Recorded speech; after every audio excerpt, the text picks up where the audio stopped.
What are we doing and how are we doing it? It's a discussion with John Pateman about our Thunder Bay. It's Monday, and we missed last Monday due to some technical difficulties with John Pateman from the Thunder Bay Library. John, welcome back. I don't sound like I've got a mouthful of gravel this week.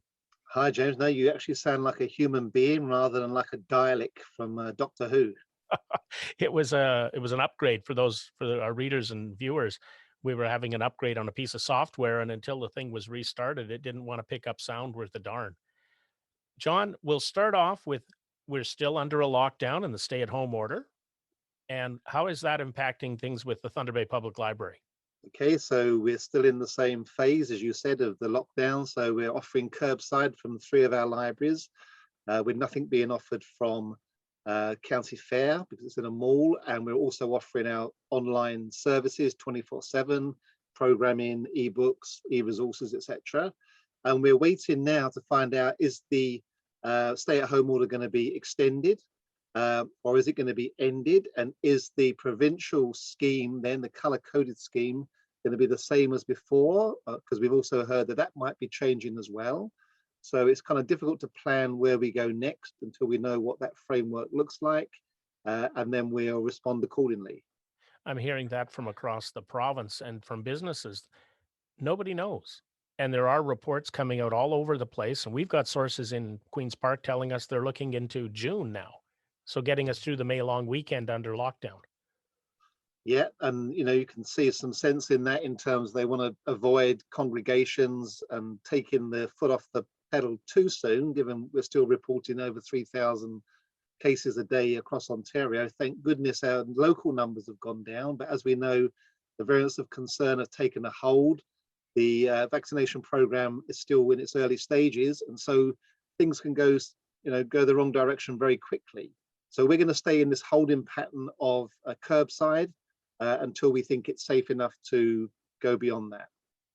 Now, John, over the weeks that we've been going along and talking every week, we've been talking about our Thunder Bay being a place that we want to see our city go to post-pandemic. And this weekend, I was out getting a little bit of exercise on Saturday. I was in the downtown Fort William area, and honestly, I was taken aback. We had I was taking some pictures of the James Whalen tugboat. Senior couple came by. He jokingly told me that while I'm taking pictures and I'm looking up at the tugboat, there's too many seagulls around. Keep your mouth shut. And it was just a really neat engagement with a really neat senior couple. And then when about 15 minutes later, we went to leave, and that man was down on the ground at Donald and Simpson Street. And what we were told by the witnesses who were there and the Thunder Bay police who had responded quickly, and Thunder Bay's Superior EMS had responded quickly and professionally, was somebody had knocked him down. And I wrote a piece about, do you feel safe in Thunder Bay? And it's had over 105, 107,000 engagements on Facebook. It's gone viral. And people are feeling we need to be not going to certain parts of the city. And I just don't believe that's the solution. No, I can't agree more. And every time we have these conversations, James, I always look at whatever the issue is through the lens of the Thunder Bay Public Library strategic plan and the 5 objectives in that plan. And the very first objective is around creating a safer city, a safe environment.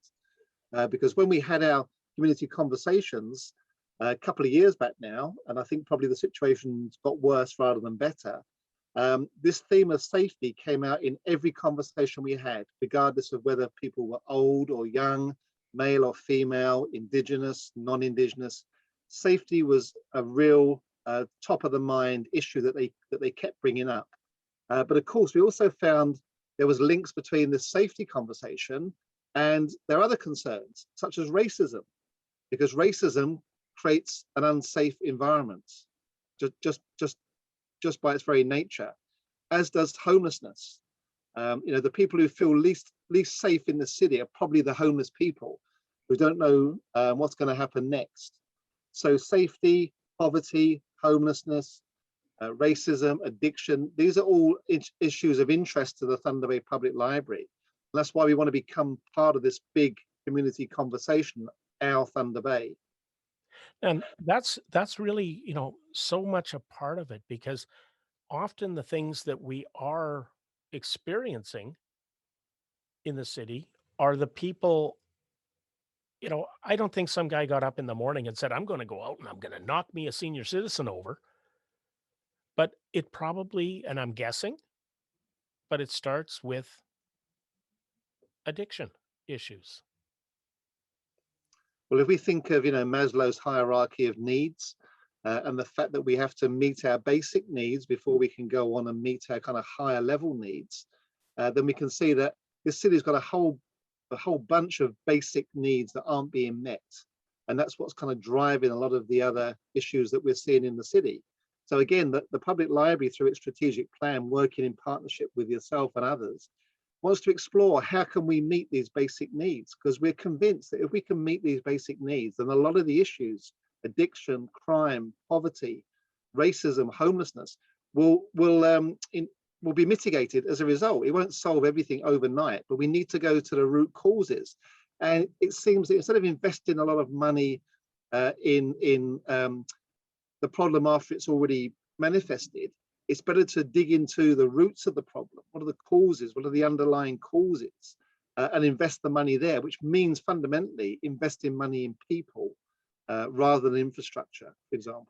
I remember when I was talking to people at the time that the Thunder Bay Courthouse was being opened, and I was told by a senior government official that the price tag was about $500 million, $500 million.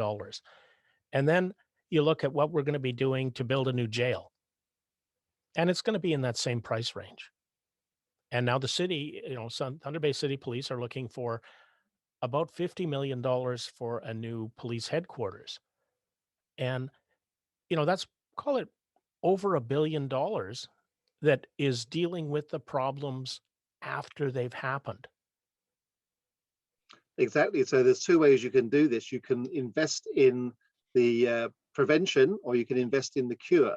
And it seems we always want to go to the prevention piece, more, jail places, more police, that kind of thing, rather than looking at the cure. And long term, or even medium, short term, the cost of dealing with the symptoms is going to be cheaper than just picking up the pieces after the event. And that's why I would argue, but you would expect me to say this, James, that a library is part of the prevention piece.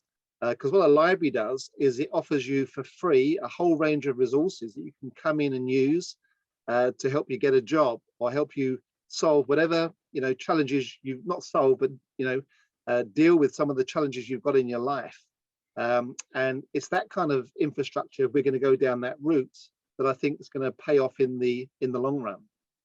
One of the things, and I had a conversation on the weekend with a member of city council who was thinking that, I'll be frank, they were talking that the indoor turf facility is going to provide recreation, and that's going to solve the problem. And I remember reading Barry Broadfoot. He had a number of books out on oral history, and one of his first books was 10 Lost Years on the Depression. And there was that same attitude back then. Put the people to playing soccer in the fields. And the people were saying, I haven't eaten in 3 days.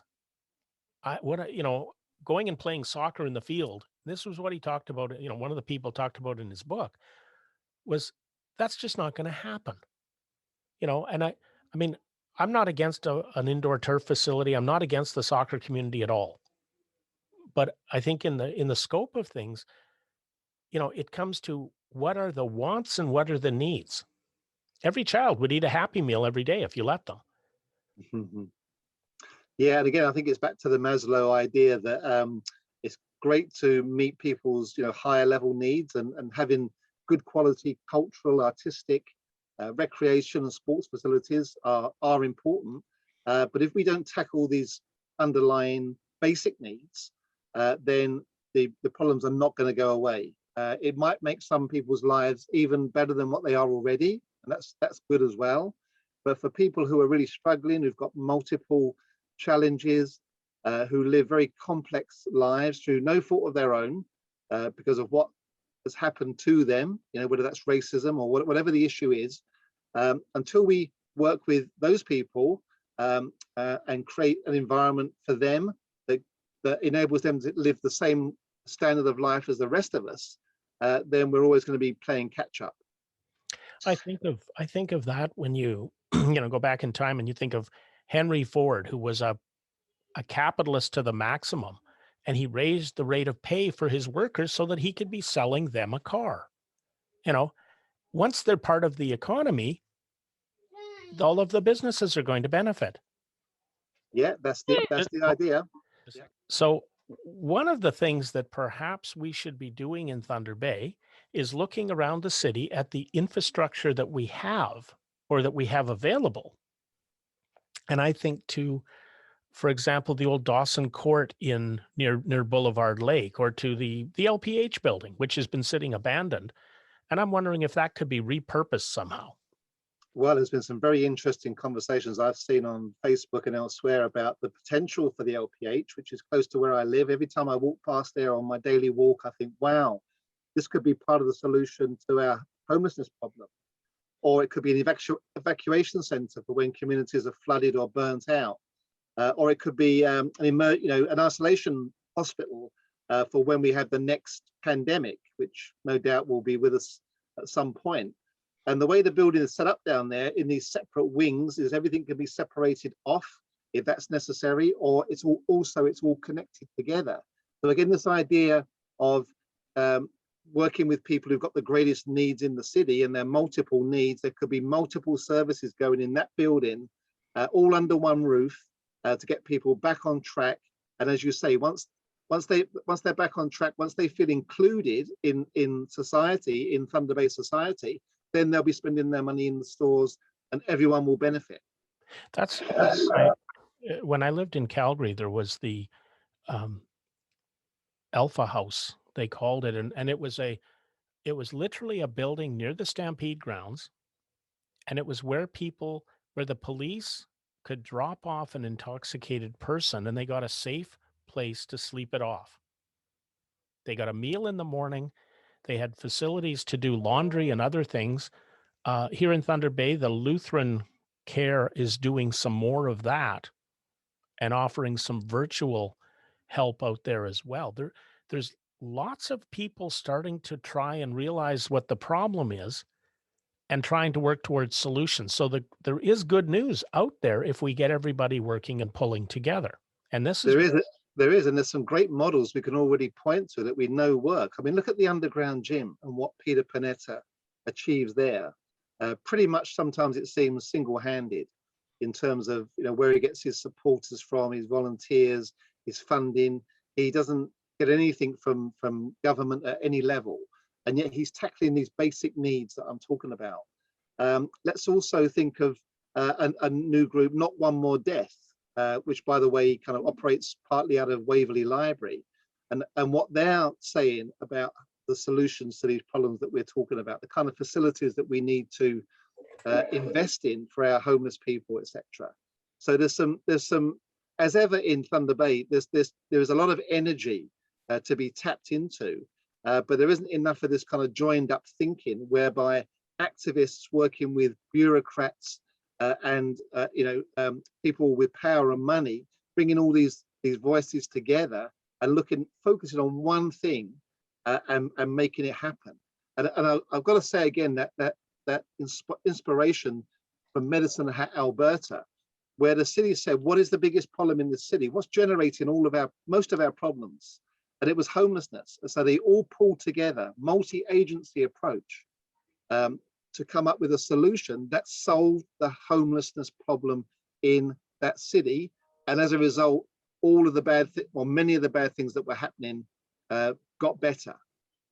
that's sort of it's a difficult one perhaps.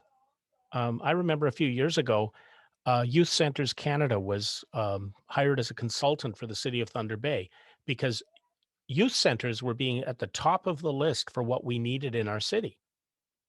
And the gentleman in charge of that made a presentation, And he said, we have more than enough resources here, but we have all these silos and we need them working together. And that's where I think the role of government comes in, is to say, let's bring everybody to the table. And right now that table might be a virtual table at some point, but maybe to start, we're going to start reaching out and bringing in more people to talk about this situation, John, on our Zoom calls, because I think we're going to start raising, what programs are out there. And then we start introducing solutions, because that's where this is going to get solved. It's not going to get solved with people on Facebook complaining, and it's not going to be solved. One of the solutions that was given on Facebook to the situation that happened on Saturday in Cam River Park was cameras everywhere and people watching them. And I'm thinking to myself, what movie, what science fiction did that come out of? Someone's always watching each one of us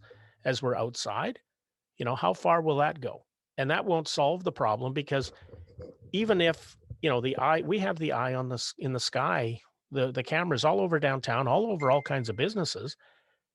And that's after the fact solutions. It's not going to solve it now. And also, everyone's wearing a mask these days. So It's true. I'm not sure, how valuable that is. But you're right about the youth thing. So the two inspirational projects in the city that I always blow my mind are Peter Panetta and the Underground Gym, but also Moffat Macuso and the Regional Multicultural Youth Centre. And I say to myself, why do these things have to be funded out of people's own pockets, where they have to remortgage their house and that kind of thing? Why isn't the state supporting them in every sense of the word at every level of government? I think it just says a lot that we look for, the solutions come from inspirational people like Peter and Moffat, rather than from governments. That says something, I think. I was followed along, and I remember when Ian Hodgkinson, Vampiro, the wrestler who is from Thunder Bay, came back to Thunder Bay and wanted to start Guardian Angels, a chapter in our city. And I spoke to Ian early, like, what's your dream here? And he said, I want you to go on to Apple TV and I want you to get the movie G-Dog. And it's about a Jesuit priest down in Southern California, in Los Angeles, where they have a gang problem that, while people here might think we have a gang problem, they have a gang problem. And G-Dog, which is what the people in the neighborhoods call this priest, has worked to create a solution. His solution is nothing stops a bullet like a job. And so he starts getting people onto their base. He starts getting people a job. He starts getting them a home. He starts getting them all these things that the rest of us take for granted. And he solves problems, and it's all been done private money, and money that these youth are actually having jobs and companies and selling products. They're doing screen printing, they're doing baking, they're doing things, and they're learning skills. And I've often thought that's the missing piece, because once you have a purpose, you want to get up in the morning. You don't want to let your friends down. You don't want to let your job down or yourself. Now you're moving to a direction that we want society moving in. Exactly. And along with that purpose, if it is a job, you've now got money to spend, which is good for the local economy. So it creates a kind of win-win-win situation, keeping people in prison, keeping people dependent on benefits, on welfare, on labyrinthine bureaucratic procedures that we have to create jobs just to navigate people through these things. This is not productive use of money. There is a better way we can do this, but it does need, I think, this joined up approach. The library can do a hell of a lot on its own, but it can do a hell of a lot more working in partnership with as many other people as possible. And John, I think we'll leave it there this week, and we'll continue the conversation. Okay, thanks, James. Thank you. To keep up to date, you have to subscribe. You have to hit that like button and hit the notification to stay in touch.